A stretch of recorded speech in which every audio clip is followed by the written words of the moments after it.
Welcome to the High Value Sales Show of Eversprint.com. I'm Malcolm Louie, the managing member of Eversprint, and today we're speaking with Greg Kushner, the founder and chairman of Lido Advisors, an independent registered investment advisor with over $4 billion in assets under management. Welcome to the show, Greg. Hi, Malcolm. Thanks so much for having me on the show today. Greg, you grew your company's AUM from around $800 million in 2014 to $2.7 billion in 2017, a 238% increase. And in 2018, you hit around $4.1 billion.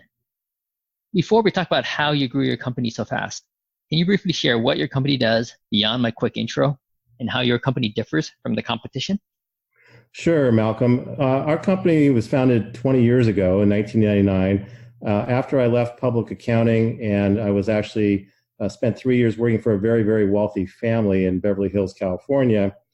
And I realized that there are a lot of people with a lot of wealth out there, but they weren't really being well served by the large brokerage community. So I set up an independent investment advisory firm, or a registered investment advisor, registered with the SEC. And basically what we do is we help people manage their wealth. And remember, I didn't say money management, although that is what we do. We really manage their wealth. So we look at all aspects of their financial well-being, exactly like these very, very wealthy, we call them family offices. If you have hundreds of millions or even billions of dollars of wealth, you hire a whole team of people called a family office to manage your money. And so Lido Advisors was formed really as kind of that opportunity for clients who have substantial wealth, but not hundreds and hundreds of millions of dollars of wealth, but maybe $1 million, $5 million, $10 million. We do have clients north of $100 million and more, but the idea is the same. We want to be able to help individuals with a much more sophisticated approach to wealth management than is typically available through the wirehouses, the large Wall Street firms.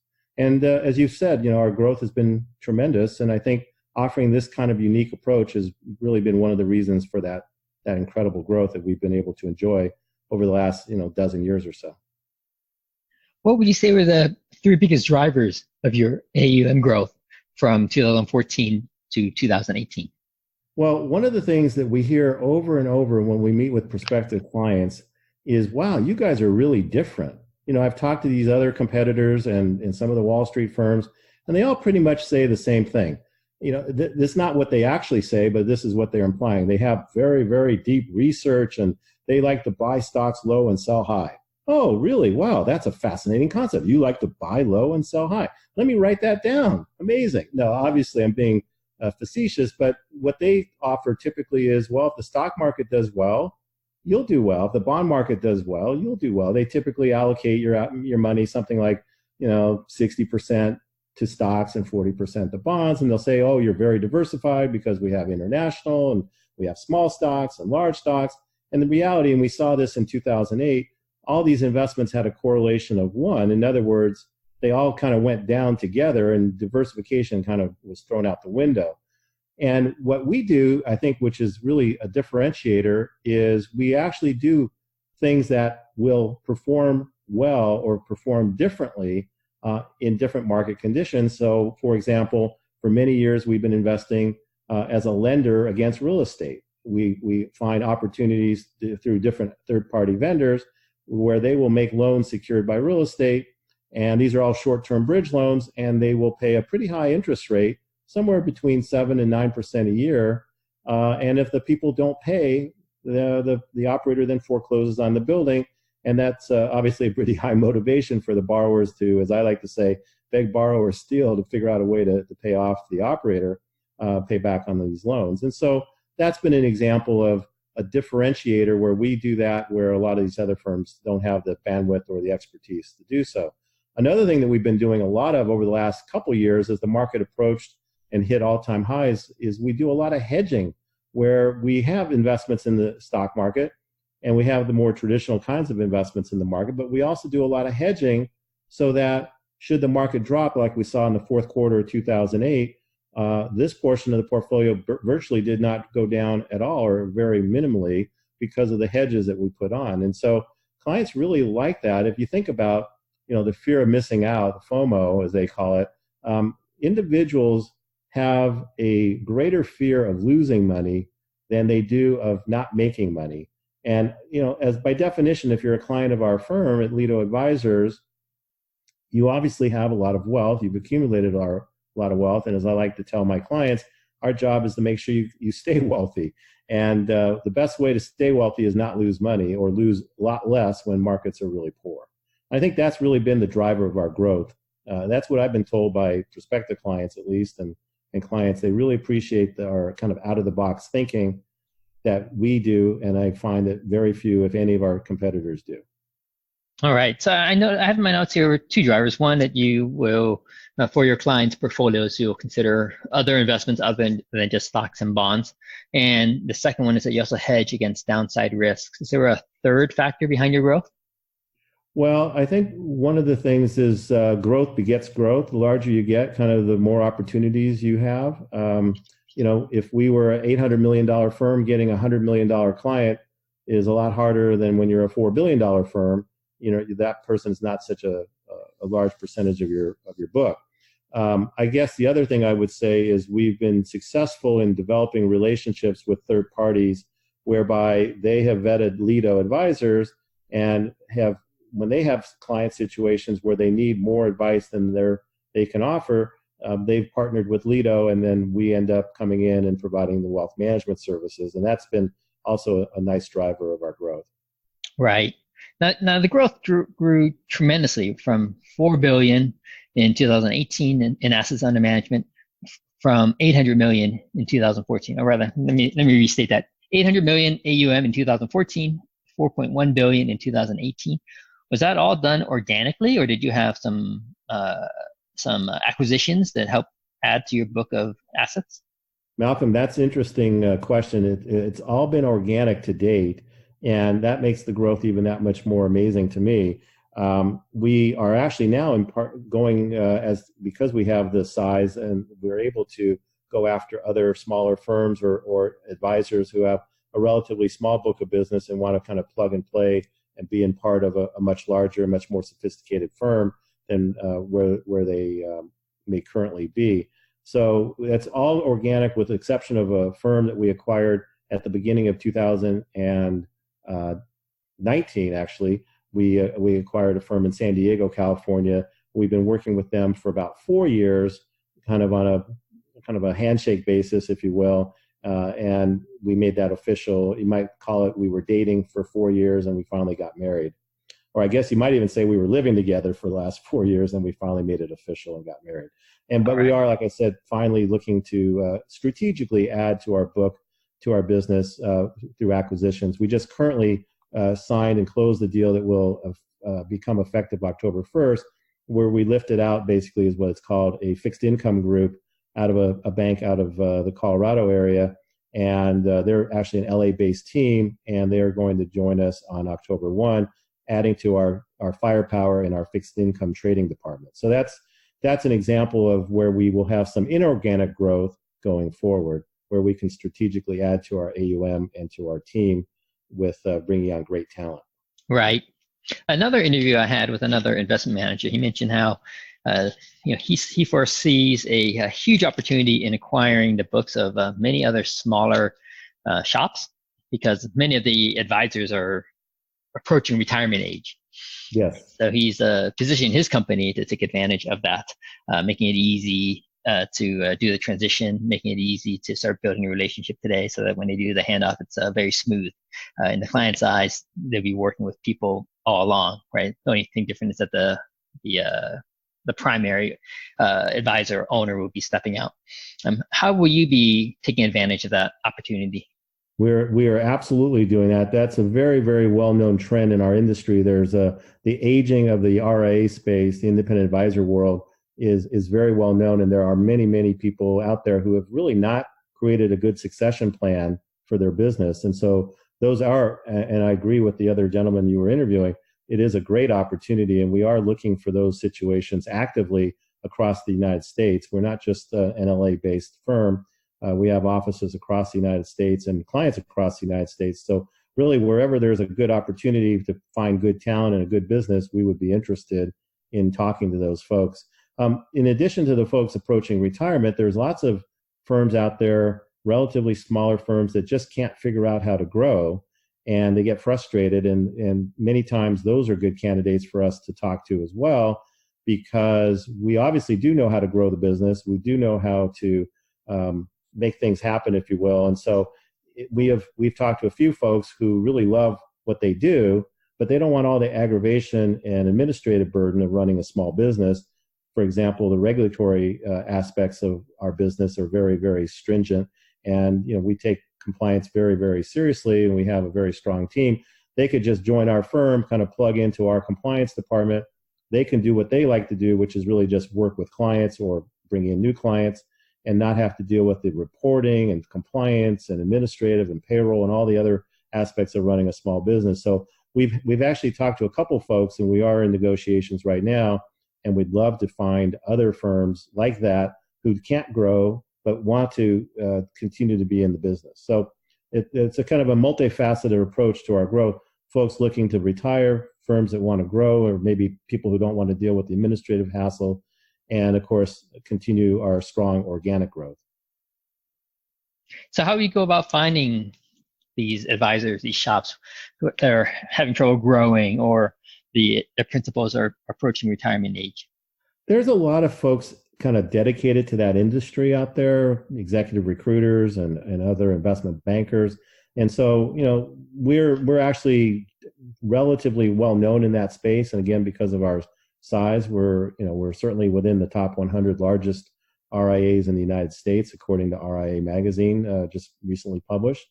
And that's out of over 12,000 RIAs. So as you might imagine, it's a very fragmented business.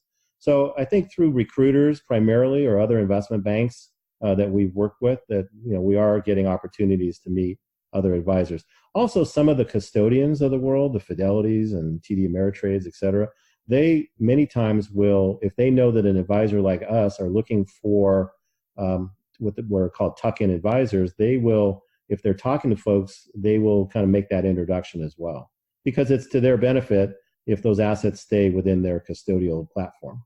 Right. Does marketing help in finding these people as well? Any sort of advertising or outreach you can do? Well, we really don't advertise so much, in that it's just more word of mouth, and like I said, through the networks of people out there. It really is more of a situation where we know a lot of firms through, and for example, one of the executives that works for my firm spent many years working at one of the large custodians, and so because of his prior job, he knows a lot of smaller RIAs. So he's out there kind of beating the bushes to try to find advisors to bring into Lido Advisors. Right. Now, why not do marketing and advertising to help find these people? Well, it's just I guess if we could target it, we probably should do something like that. To date, we haven't needed to do that, and that's why we haven't done it so far. Right. And how about on the organic side? How do you go about finding new clients? Well, the nicest, of course, way is to get a referral from an existing client. And we've been very successful in that, getting client referrals from our existing book. That's always a wonderful, acknowledgement. We have a very, very high retention level of our clients, which is also a very important metric that I look at and study. It's not very exciting if you can grow your business on one hand and you're losing clients on the other. It's the cost of acquisition and the startup time is so significant. You don't want to lose clients. So we've been very, very fortunate that we have a very high retention level of clients. The organic growth also comes from centers of influence, CPAs. As I mentioned in my background, I'm a CPA by training. So for whatever reason, CPAs feel very comfortable working with our firm and referring their clients to us. I think those magic initials after our names seem to provide us additional credibility, which is great. By the way, two of my other partners are also CPAs, so that helps. Again, I am licensed in the state of California, but I'm what they call inactive. I don't practice as a CPA any longer. But I guess once you're a CPA, you're always a CPA. So knowing the tax laws and the estate planning and kind of the whole financial planning, which I've been doing for well over 30 plus years, I guess the accountants really feel comfortable with that. Again, I don't want to do tax returns. I don't give tax advice. I don't do those things that the accountants do, but they feel very comfortable, working with a firm like ours. Right. I can definitely see that. The CFA Charter is similar. Once you're a CFA Charter holder, you can continue using it forever as long as you pay your dues and and we have a number of CFAs that work for us. So we have some really smart people. I think one of the things that I feel is most rewarding as our firm has grown is that we've been able to hire some amazing talent. I just feel like right now we have such a great team throughout our organization, and obviously we keep hiring ahead of the curve as we keep growing. We want to make sure we've got the proper staff to continue to give what we like to say, that kind of white glove service that our clients are used to. So, but we have some really smart people that work for our firm, and certainly the CFA charter holders are amongst those. Yeah, definitely. Now, how about other trends? I mean, you talked about the well-known trend of the retirements of the aging advisors. And any other big trends you see that you can take advantage of, or perhaps you want to get out of the way because they are not in your favor? Well, one of the things that are not in the favor in general is there are not enough advisors coming into the industry. So, being able to train young advisors has really been important to us. We have a number of pretty young folks working for Lido on the advisory side that have really grown within our firm over the last 5, 6, 7 years, and that's a trend that has been out there. And I think maybe some of the colleges need to do a better job of helping people understand that the financial industry and the registered investment advisory business specifically, or what we call the fiduciary side of the business versus the broker-dealer side, is an attractive career path. So that's something that would love to get that word out as well. As far as just other trends, certainly there's lots of people who talk about alternative investments. A lot of people talk about ways to protect the assets, but I think a lot of it is just that. It's just talk, and it's really more of the same old. And you have to be creative and opportunistic in the way you invest clients' money. What we did 5 years ago is certainly different than what we're doing today. And if we look out 5 years from today, I'm sure our portfolios will look quite different. So I find many people in our industry have a mentality of kind of, it's always been done this way, kind of a set it and forget it approach. And I just find that just doesn't work. You're not serving your clients with that kind of approach. I know there's a lot of people that do that. They maybe have a lot better golf game than I do. They can set it, forget it, and go play golf. My golf game's terrible. And as I like to tell my clients, if your money manager is a scratch golfer, you better get a new money manager. Right. And so when we play golf, that occasionally, which doesn't happen all that often, they know that I'm not spending too much time on the golf course. Very clearly, they know that. Yeah.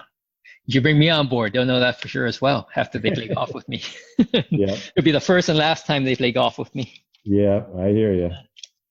Now, another trend that another manager, a different money manager, mentioned to me is we kind of briefly talked about it, is the secession, right, of assets. There's going to be a huge amount of assets being transferred from one generation to the next, and that's coming, right?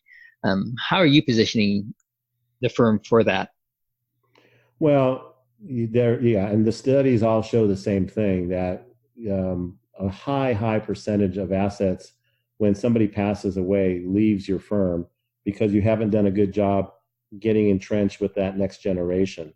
And I would say that we've done an okay job. We probably could do a better job of that. But one of the things that, as I mentioned earlier in our conversation, we really are a wealth manager, not a money manager. And one of those things is really trying to get involved with the estate planning and understanding what makes the clients tick and try to build relationships with that next generation.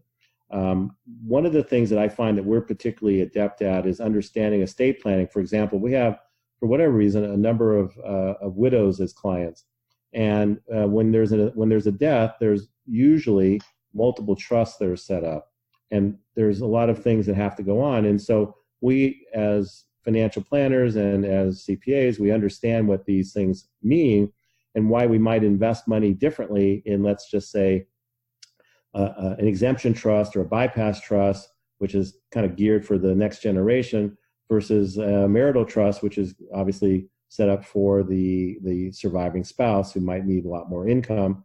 The other portfolio might be invested more for growth. So we understand estate planning. We understand that all assets are not necessarily appropriate for all situations. And so, that's something that is really important for our clients. Right. One of the other people I interviewed there for his firm, they're actually focused on hiring a lot of younger folks to help cater to the next generation. Is that something that you're looking at? Well, it's interesting, Malcolm, if I can interrupt. Our largest client has 2 adult children. This is a family who is a multiple generation. Their great grandfather set up the business and set up a trust in the 1930s. And they are the beneficiaries of a very large trust that was distributed a few years ago. And they really, truly want to have their 2 just post-college age children, they're just recently in their 20s, be involved. And so we have a meeting every quarter, and the kids come to the meeting, and we actually on our team have a 27-year-old advisor who comes to all those meetings, because I want to have that advisor have that relationship with with those 2 kids. So it's exactly something we've thought about and we're doing, at least in some instances. Right. Now, in terms of how that generation does things differently, right? How will you adjust how your business operates? Are you going to be going more digital, providing more digital platforms, doing more communications digitally as opposed to in person? What sort of changes I would say for sure. I mean, a number of years ago, we didn't really do much on a digital platform, but we are currently much more so. We have a client login portal. We can push things out to phones and things of that nature. So we are, I think, relatively ahead of the curve as far as digital, but I think we could probably do a little bit better, because you're right. That generation is not going to want information the same way that our current generation of clients want it. So, we are adapting and we are moving towards that, but I'd say we have a little bit more to go on that. Right. What would you say is the biggest difference between the 2 generations in terms of working styles? Well, I'd say certainly the millennial generation have a little bit a different view of what kind of a work-life balance. You've seen this in lots of companies have offered kind of flex time and unlimited vacation and things of that nature. I just don't see quite the same work ethic that I saw in older workers, and that's a little concerning. Obviously, it's a very, very broad generalization. The other concern about millennials is that they want to move up that corporate ladder very, very quickly. Oh, I've worked here 6 months. I should be the CEO by now. And I'm being, again, a little facetious, but those are the kinds of things that I think, as any employer, dealing with millennial employees, realizes that you can't operate the same way you did 10 or 20 years ago. Right. Yeah, totally agree with you on that front as well. 3 last questions for you, Greg. First one, what message would you show on a billboard along the freeway that's only going to be seen for 6 seconds or less? Wow, that's a tough one. 6 seconds. Well, I guess I would say call Lido Advisors for sophisticated wealth management. All right. And the last 2 questions. Who are your ideal clients, and what's the best way for them to contact your company? Well, our ideal clients are primarily high net worth individuals, someone with at least $1 million of liquid net worth. I would say we have some charities as well, endowments, but primarily high net worth individuals looking for sophisticated wealth management. As I say, holistic wealth management, white glove kind of treatment, where we look at all aspects of your wealth. People who really want to have a trusted advisor, someone who they can rely on to make sure that all aspects of their financial well-being are handled. And, someone that they feel, very comfortable with, because this is clearly, very important, entrusting your lifelong savings to somebody. So it's, those would be the primary clients. The clients that we would not be interested in, if you want to look at it from a reverse angle, would be those kind of I call them the do-it-yourselfers, the ones who are, looking at their stock screens, moment by moment, deciding to buy calls on Apple or sell puts on Google or whatever it might be. Those are not typically good clients for Lido. The clients that we work with are really, certainly, as I like to say, it's not rocket science. They could certainly invest their own money, but our best clients are those who really want to make sure that we can look at all aspects of their wealth and make sure that they're well taken care of, to make sure they meet their financial goals. And the best way to contact us would be, through our website, certainly, and that's lidoadvisors.com. That's LID as in dog, O, advisors.com. Or you can call me directly in our Los Angeles office at 310-278-8232, extension 100. And again, we have offices throughout the United States, but you can call me in Los Angeles, and I'd be happy to connect you with one of our local representatives if you're not in the Southern California area. All right. Greg, it's an awesome having you on my show today. Really enjoyed hearing how you grew your company so fast. Thanks, Malcolm. It's been fun. I really appreciate the opportunity. Thanks so much. We've been speaking with Greg Kushner, the founder and chairman of Lido Advisors, about his company's rapid growth. For interviews with other fast-growing, high-value sales companies, or to learn how we can accelerate your firm's high-value sales through automation, visit eversprint.com.